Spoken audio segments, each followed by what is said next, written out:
What makes me fat?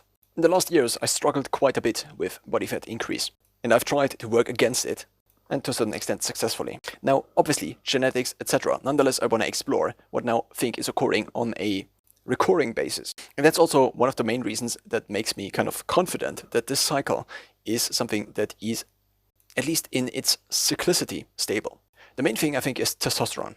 And chained to it, or integrated in how much testosterone is basically in my body at one point in time, is then regeneration, but also, of course, how I work out, how I eat, etc. One significant point, I think, is that my liver has now been stressed for quite some time. I had high ALT, AST, and GGT beginning about 2.5 years ago, and they are still elevated, at least as of the last measurement. But I cannot repeat it again, or as often as I would like to, because obviously it costs money. So I'm kind of in the dark about this, but from the symptoms I have, which is usually an elevated body temperature after eating certain foods that is so uncomfortable, it also seems to decrease my ability to think, and it occurs so frequent that it would be ridiculous at this point in time to say, okay, it's probably not this. So I've conversed with ChatGPT, basically hundreds of chats about this, and of course ChatGPT is only ChatGPT, but that's the current thesis I have. So if prolactin is too high, it seems to block dopamine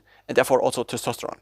I've experimented now for about a year with vitamin B6, which seems to increase the rate at which dopamine is generated, which seems to act antagonistically to prolactin. And because prolactin, at least to a certain extent, is kind of blocking testosterone, by taking vitamin B6, at least with my genetics, which then result, and also with my liver, which then result in prolactin levels that are too high for too long, and basically not cleared out of my system for days sometimes, this then leads to testosterone levels that are basically suboptimal for functioning physically, but also mentally. Now, what maybe also has to be said is that I'm male, and so the physiology might be totally different in females.